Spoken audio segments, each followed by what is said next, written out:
A 108-year-old immunologist shares what he eats every day. This is truly unique information. I encourage you to grab a notebook and jot down what we're about to discuss.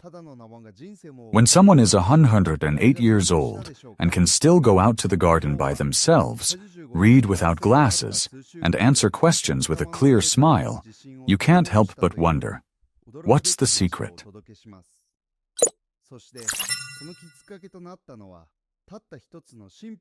Especially if this person is not a monk or a hermit, but rather an immunologist who has observed hundreds of patients and researched for decades how nutrition impacts longevity. I am a colleague of a Japanese doctor, and today I want to share with you some simple, accessible foods that he eats every day. No diets, no extremes, no complicated schemes. He doesn't count calories. He doesn't limit fats. But he strictly avoids three things. He says, when you eat what nature didn't create, your body gets confused. And when you eat too late, it doesn't recover. His body, as he puts it, wasn't weak from birth, but rather unburdened by habits. He simply doesn't hinder himself from being healthy. And you can do the same. He believes that nutrition isn't about perfection. It's about consistency and mindfulness. He eats everything that's accessible and ordinary, things you can find in any grocery store. But the key is that he never overloaded his plate or mixed too many different foods, and he never eats on the go. At 100 years old, he was still lifting light weights.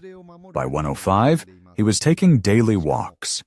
At 108, he was writing notes for young doctors on how to maintain a flexible mind. His hands were wrinkled but strong.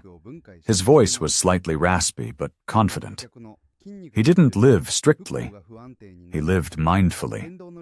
It was this simple, familiar, down-to-earth approach to eating that made him not just a centenarian, but someone who lived life to the fullest. Do you want to know what he ate every day? Let me tell you. You'll be surprised at how simple it is. These are foods that can be found in every household, but we've stopped recognizing their power. I especially want to highlight the fourth item. Watch the video until the end to get unique information on how to maintain and enhance your health. The first product that starts the day for the 108-year-old doctor is simple oatmeal with warm water, an apple, and nuts. When we think of a centenarian's breakfast, we often imagine something special, right? Maybe a rare superfood? Or a complex, perfectly balanced smoothie? But it was much quieter than that. His morning began with a deep breath, a few warm sips of water, and a simple bowl of oatmeal. No sugar, no milk, no microwaving. He eats not for the taste, but to wake his body and say, "Thank you." He calls it the food of wisdom. Oatmeal is a slowly digestible carbohydrate that doesn't cause sharp spikes in blood sugar and provides stable energy. It's rich in soluble fiber, beta-glucans, which nourishes gut microbiota, lowers cholesterol levels, and supports heart health. When a bit of apple is added to oatmeal, it gets a hint of tartness and a boost of vitamin C. Nuts are a source of healthy fats and magnesium. All of this combined creates a meal that doesn't hinder the body, but rather helps it function. He often repeats, "Dry food sharpens the mind, while warm food softens the heart." And indeed, his morning ritual wasn't just about nutrition, it was about state of being. Oatmeal served as a bridge between sleep and wakefulness. It was a time of silence, during which he prepared his body for a steady day. No caffeine, no news, no rush. While I eat, I'm in no hurry. I listen to the rhythm of my life. How can you repeat this ritual in a simple and accessible way? I'd like you to take a notebook and write this down. Here's what you need. 23 tablespoons of oats, preferably whole, hot water or plant-based milk, a few thin slices of apple, a pinch of cinnamon, and 34 walnuts, roughly chopped. Pour the warm liquid over the oats and let it steep for 5-7 minutes. Add everything else. Don't add sugar. Don't look at your phone. Sit down. Breathe. Feel not just the taste, but the silence. This is not just breakfast. It's an act of self-respect. Next, he does the following. Every day, right after waking up, the 108-year-old doctor starts with warm water and a few drops of fresh lemon juice, not for the flavor, but for internal cleansing. This is the first thing that enters his body after sleep, even before the oatmeal. He calls it his little morning river. Lemon water doesn't heal. It allows the body to start the day gently. No jolts, no tension, no violence. And this simple habit has accompanied him for over 70 years without missing a single morning. What's the secret? Warm water with lemon activates digestion, detoxifies the body, and helps the liver and pancreas get into the daily rhythm. Most importantly, it alkalizes the internal environment and reduces inflammation. Lemons are rich in vitamin C, potassium, and mild acids that cleanse blood vessels and improve circulation. For the immune system, it acts like a daily shower, gentle yet effective.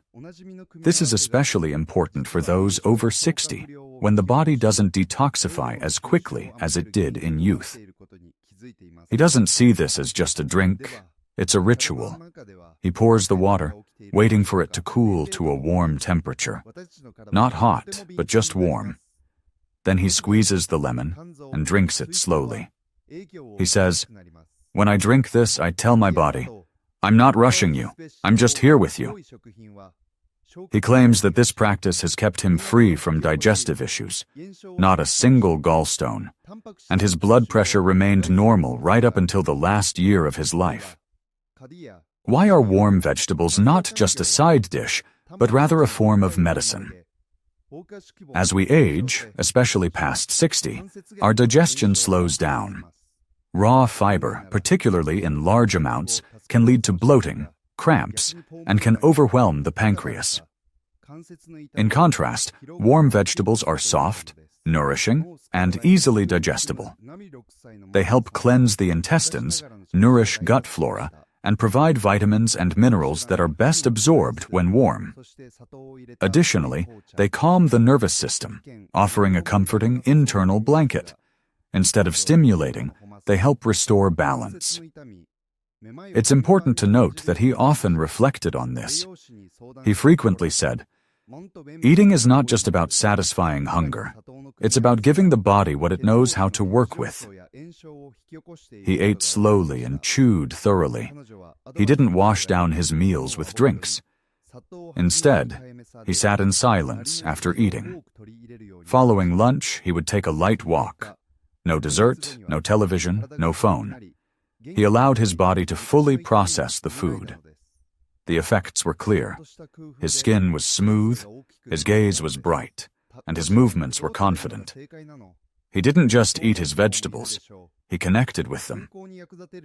How to incorporate vegetables into your daily routine. Please note this down. Choose 23 simple vegetables: carrots, pumpkin, broccoli, cauliflower. Steam them, simmer in water with herbs, or bake without the skin. Don't overload with spices and oil. Salt, rosemary, and turmeric are enough. Eat them as a main dish, not just a side. After eating, take a pause and rest for at least 20 minutes without movement or conversation. This is not just a meal, it's a transition for your body into a state of calm. Every day, at any time, a 108-year-old doctor would eat a handful of walnuts, believing they were food for a clear mind and a calm heart. He didn't carry pills with him. He always had a few nuts in his pocket. "When your head is tired, food should be not sweet, but smart," he would say. Walnuts were his constant support, during trips, between seeing patients, or while reading. He never ate them in large quantities or added them to dishes. He simply enjoyed them separately as a source of vitality. Why are walnuts especially important after the age of 60? Walnuts are a natural source of omega-3 fatty acids, vitamin E, magnesium, and antioxidants. They help maintain the elasticity of blood vessels, improve circulation in the brain, and reduce inflammation. Importantly, they do not cause a spike in blood sugar levels, unlike sugary snacks. Additionally, nuts provide a slow but lasting sense of fullness. Their shape, resembling that of the human brain, is seen by some doctors as a sign that our bodies recognize and trust them. What did he think about this? He shared that at the age of 90, while preparing for a talk for young doctors, he felt a slight nervousness. He didn't drink coffee. Instead, he slowly ate 2 walnuts, sat by the window, and took a few deep breaths. The brain doesn't need stimulation. It needs nourishment. After that, he spoke clearly, calmly, and confidently. He believed that walnuts not only support memory, but also protect the inner silence that often fades when we are fatigued. How and when to eat nuts for them to really work, according to our hero. The best time is to have 34 halves of nuts in the first half of the day, not on a full stomach and not with other food. It's great to have them before reading, going for a walk, or making decisions. You can lightly warm the nuts in a dry skillet to make them softer. And the key is to eat slowly, chewing thoroughly, and taking breaks. This is not a snack. This is mindful nourishment. The last thing the 108-year-old doctor focused on was how he ate, not just what he ate. He turned every meal into a conscious, unhurried ritual. He often said, "We eat too quickly. We rush our food like thoughts, not finishing them properly." He never ate while standing, driving, or watching TV. Even when he was at the clinic and had only 10 minutes to eat, he would sit down, pause, and only then take his first spoonful. "If I'm not breathing while eating," he said, "then I'm not eating for my body but out of anxiety." Why are rhythm and silence during meals more important than the ingredients? When we eat in a rush, our sympathetic nervous system kicks in. The body is not digesting, it's on the go. Blood flows away from the stomach to the muscles, enzymes aren't released, and food is poorly absorbed. But when we calm our breath, sit down, gaze at our food, and express gratitude, the parasympathetic system activates. Everything works as it should. Eating transforms from a stressor to a restorative experience. This is especially crucial in later life, when our bodies find it harder to recover under pressure. Here's a short but powerful story. One young doctor once asked him, "What's more important, vitamins or protein?" He smiled and replied, "Neither. What matters is how you breathe while eating. I don't take a second spoonful until I've breathed in. I don't finish if I feel anxious. I don't eat if there's noise inside." He shared how, in his youth, meals were served in silence, accompanied by a bow. He has kept this ritual for life, even when he's alone. For him, eating isn't just about satisfying hunger, it's a moment of reconnecting with oneself. Write this down in your notebook. How to turn eating into a ritual effortlessly. Before your meal, sit down and take 3 slow breaths. Look at your food. Thank it. Just a quiet thought will do. Don't take another bite until you've fully chewed the first one. Try not to talk. Just embrace the silence. After eating, sit still for 5 minutes. These simple practices kickstart digestion, promote relaxation, enhance vitamin absorption, and bring back a sense of home within yourself. Let's summarize. He lived to be 108 years old, without grand gestures, without expensive supplements, without chasing the latest diets. His secret lies in doing things slowly, but every day. He didn't focus on health. He lived in a rhythm that suited his body. Here are 5 things he did every day. Oatmeal with apple and nuts for energy without spikes, warm water with lemon for stress-free cleansing, simple boiled or baked vegetables for food that the body recognizes, walnuts for brain, vascular and resilience nourishment, and mindfulness during meals. Not just eating, but a return to oneself. You don't have to do it all. You don't have to live like he does. But you can choose one thing. Sit down and eat your porridge slowly. Place a glass of warm water by your bedside. Peel a vegetable and cook it at a relaxed pace. Put 3 nuts in your pocket and remember to take care of yourself. Turn off the TV during dinner. This isn't a change. It's a return to what has always worked. Is 65 too late for me? No. But I don't have time. Yes, you do. 5 minutes. No more. What if I prefer to do it differently? That's perfectly fine. No one is taking that away from you. You're adding to it. This isn't a system. It's not a strict regimen. It's a reminder. Your body loves you if you listen to it. Give it a try. Choose one day, one gesture, one pause before eating, one breath afterward, one plate without rushing, and see how your body responds. You're not healing yourself. You're coming back home. And perhaps, like that 108-year-old doctor, one day you'll say, I simply didn't interfere with my body's ability to be alive. Morning. Not sharp or heavy, but gentle. You wake up not from anxiety, but from light. You drink water, not coffee. You eat not on the go, but in silence. You're not chasing youth, you're living in maturity. And each day becomes not a struggle, but a choice. To live at your own pace, in your own body, with respect for yourself.